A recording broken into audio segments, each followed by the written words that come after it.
Hi, my name is Jordan Hollinger, and today I will be going over motion in terms of velocity and acceleration using calculus. So this unit was my favorite unit, although it took me a while to actually understand. Now that I understand it, I want to help others understand it because I can definitely understand how difficult it was to fully understand it. So I will put the original paper on the screen so that you guys may see what the problems look like.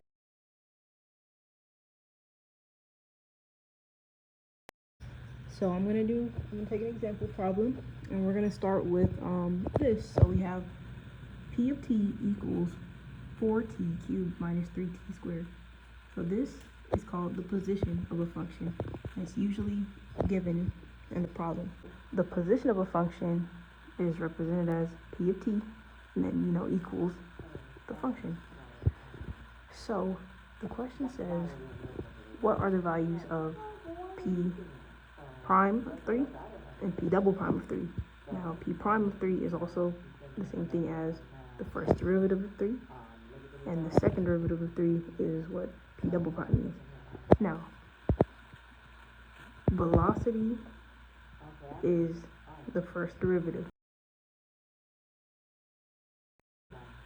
So, to better explain that, velocity, down here I wrote velocity, is the rate of change of an object. So how fast an object is going at a given time. While acceleration is how fast the velocity changes over time, whether that's hours, minutes, etc. So we're given the values 3 for the first derivative and second derivative. So now we have to find the derivative of this original function, its position. That's where the function is. So to find that, we use power rule. Power rule is a formula I'm not going to go over too much, but the essence of it is right here. So we multiply the coefficient by its exponent, and we subtract 1 from the exponent after. So to give an example of this, we have 4t cubed. Down here, that changes to 12t squared. So what I did was multiply the 3 by the 4, the exponent by the coefficient, and it became 12t, and then you subtract 1 from the 3, so that becomes 12t squared. So now we do the same for 3t squared. So to do this, you subtract the coefficient by 2, and it becomes 6t, and you subtract the exponent, which leaves us with nothing. So that is the derivative of the position, and that is the velocity. So first derivative, velocity. So now they want us to find P of 3. But before we do that, let's also go ahead and just find the acceleration of this function as well. So after you find the first derivative, which is the velocity of the function, the acceleration is the same rule. Use the same rule, power rule. So you use the same function that you found in velocity and do the same thing. So you multiply this 12 t squared by its exponent. So then the derivative will end up being 24t. So 2 times 12 is 24. You subtract the exponent, subtract 1 from the exponent, and it's 1. So for 6t, it does not have an exponent, but in math, the exponent is always 1. So when we subtract 1 from 1, that's 0. So the end result over here would be a constant. So 24t minus 6. Now, we found the velocity and the acceleration. We found the equations of the velocity and acceleration. Now, the question is actually asking us, what are the values of P prime of 3 and P double prime of 3? So what we do is we plug in that 3 into t for each equation.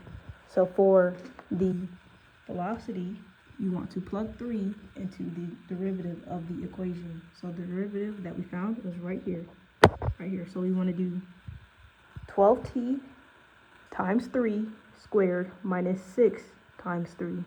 Now I'll write that down after this break. So I've taken the time to plug in the 3. So what we do here is we do the exponent first. So 3 squared is 9 times 12 still. 12 is still there. Oops, sorry. Minus 6 times 3, which is 18. So 12 times 9 is, I believe it's 108, minus 18. So whatever our end result will be is the velocity of 3, or the p prime of 3, same thing as velocity of 3. First derivative is the same thing as velocity. So that's the first half of our question. Now the second half is the acceleration.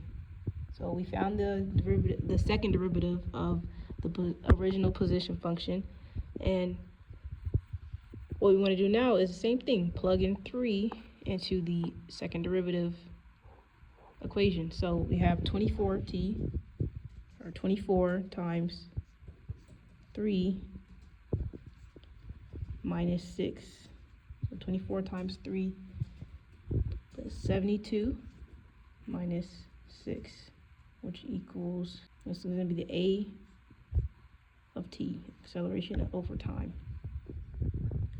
So 72 minus 6 is about 66, I believe. So, and I'll just go ahead and do this one over here. All right, so we're back. So our velocity at time 3, I don't remember what the paper said. I don't know if it's 3 seconds or 3. Let me check. So the velocity at 3, it doesn't say, but if it says seconds, minutes, or hours, make sure you remember to add the units. But the velocity at time 3 is 90, and the acceleration at time 3 is 66. So remember, velocity is the rate of change over time. So the function is changing at a rate of 90 per whatever the time unit would be. So now we have a second part to this question that's asking, based on your answer from part A, is the speed at t equals 3 increasing or decreasing? Justify. Now to justify speed, to figure out speed, we already have the velocity and the acceleration at t equals 3. So let me write that down. At t equals 3, we have our velocity and acceleration.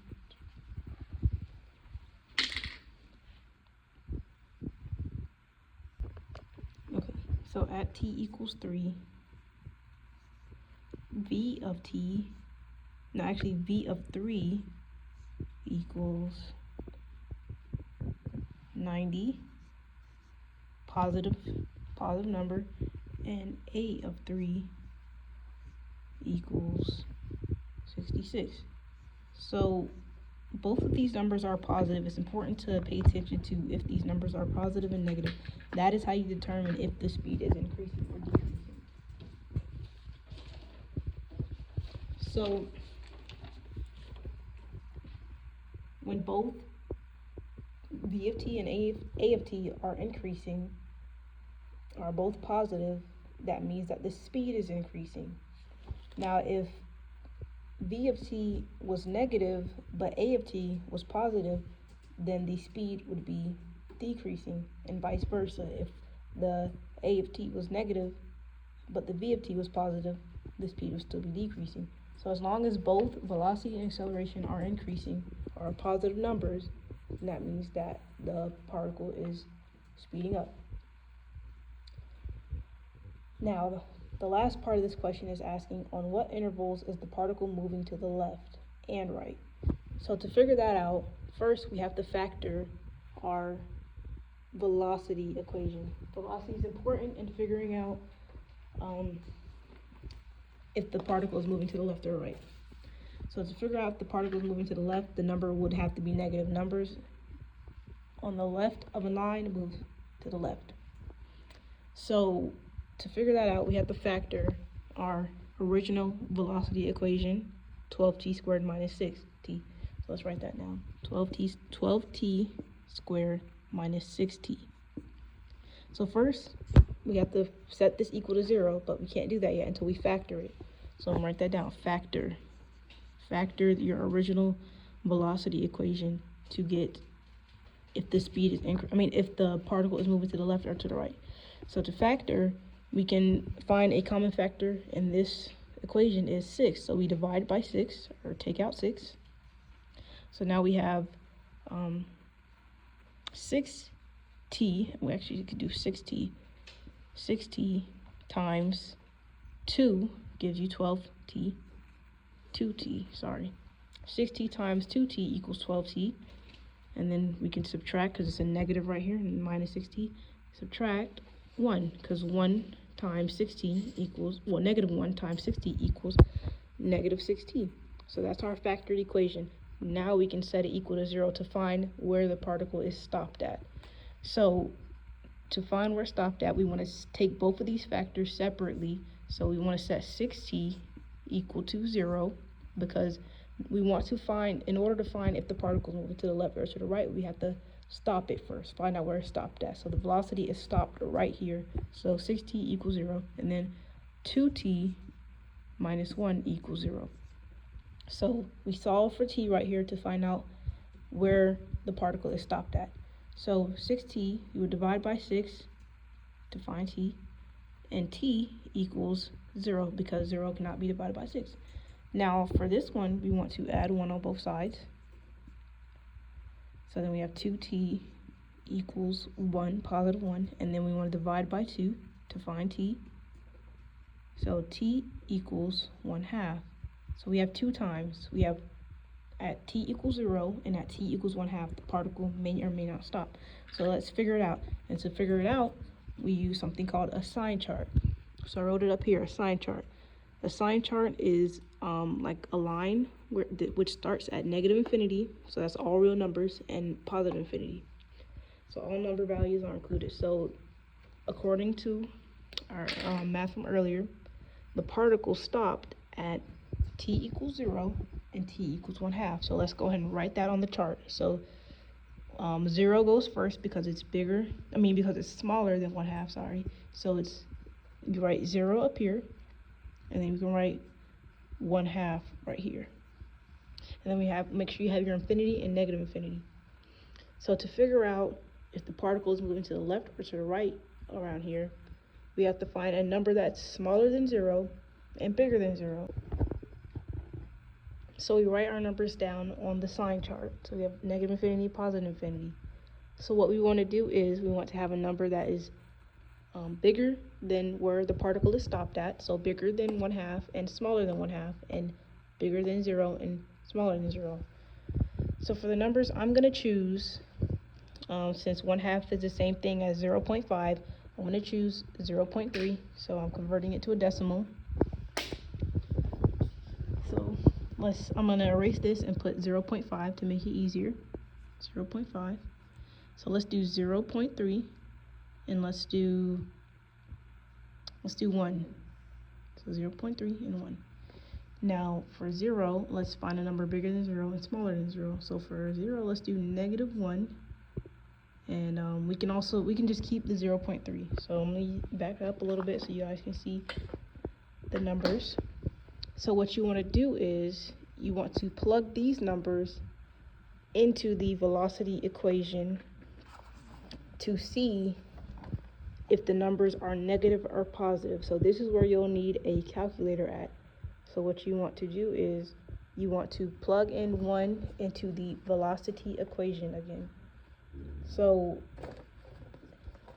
if you're doing this correctly if when you put in p prime of 0, if the particle or the answer is 0, and if you put in p of 0.5, then the answer is 0. So let me give an example. This is something that you would put on Desmos graphing calculator.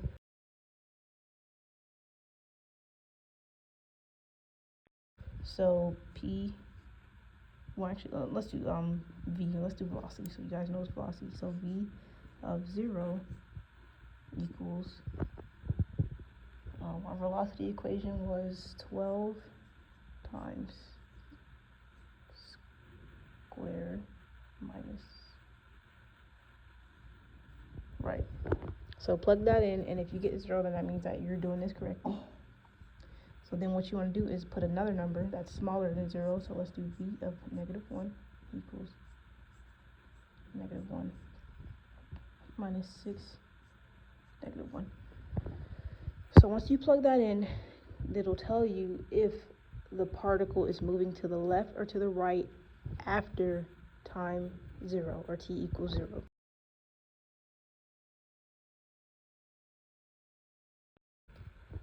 So on my paper, I got that the particle was moving to the left. Okay, sorry. So the intervals that the particle is moving to the left is 0, 1/2, because we've determined that at 0 the particle is stopped, and at -1 the particle is a negative number. It has a negative number. Doesn't matter what the number is, just that it's a negative number. That means that the particle is moving to the left once you plug this in. So I'm gonna re-say it so that it's like easy to understand. So with the sign chart, we have where the particle is stopped at 0 and 0.5. We get a number bigger than 0.5, smaller than 0.5, a number bigger than 0, smaller than -1/2. Smaller than 0.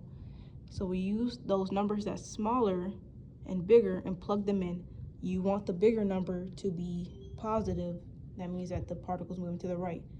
You want the smaller number to be negative. That means that this is moving to the left.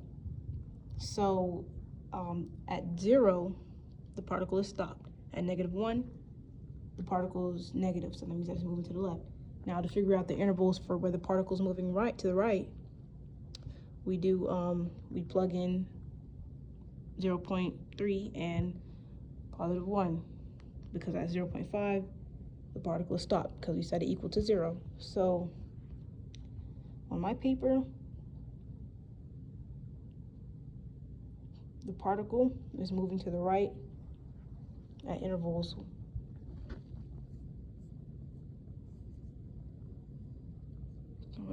infinity. Now I'm gonna help this make sense. Oh, so 1/2, sorry, 1/2. So I plugged in these numbers, 0.3,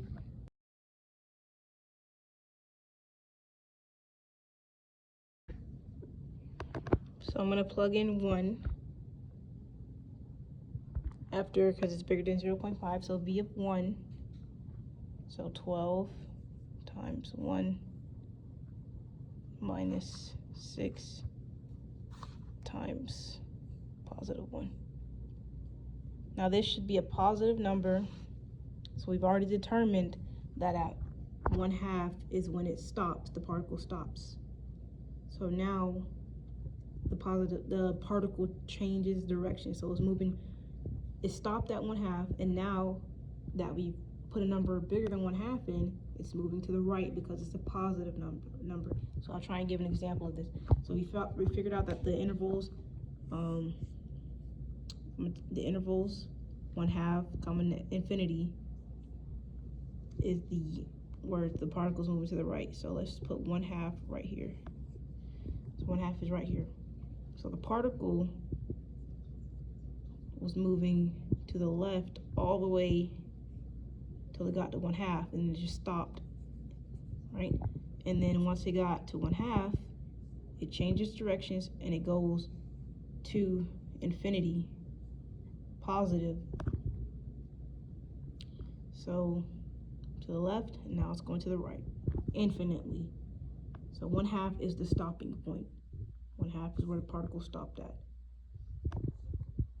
So to answer our question in total, you want to have a sentence, especially on FRQs for the exam. So let's write: the particle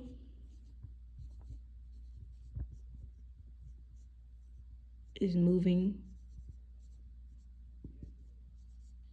to the left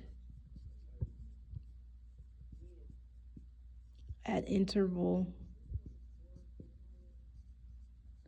the interval I was moving to the left is at 0, 1/2. And then you want to do the same thing for when it's moving to the right. You could even write for when it's stopped. But this question only asks us if it's moving to the right or to the left. So now I'm just gonna write the particle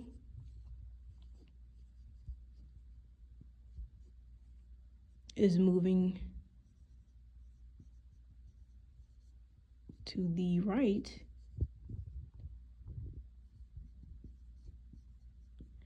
at interval 1/2, infinity. So all real numbers. So that is how you answer a problem using motion. Now it looks like a lot, but once you get the gist of it, it's actually not this much work. I'm just putting out all the steps. So to go over it again, first we're given the position of the function, right? So now we find the first derivative of that, which is the velocity. Sorry, I get them confused sometimes. So the position, find the derivative, that's the velocity. So the velocity is that using power rule.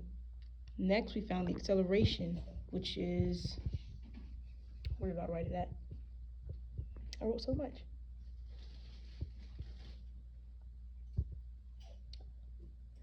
Okay, sorry, the acceleration right here, 24t minus 6. So then we have to find what the time was at 3, what the velocity and acceleration was at 3. So we did that down here. So at t equals 3, we got 90 and 60, so that means that 66, sorry. So for the velocity, we got 90, and the acceleration, we got 66. So that meant that the particle was increasing in speed. So next, we had to find where the particle was moving to the left and right at. So the first thing that we did there was we factored out our velocity equation, and we ended up getting t equals 1/2 and t equals 0 once we set the factors to 0. Then we used the sign chart and we plugged in numbers that were smaller than where our particle stopped at and bigger than where our particle stopped at to find out if the numbers were positive or negative, to figure out if the particle was moving to the left or to the right. So all in all, pretty thorough unit. It's kind of a lot, but I hope this video helped you understand it. And any questions or comments, please leave in the comment section below. And thank you.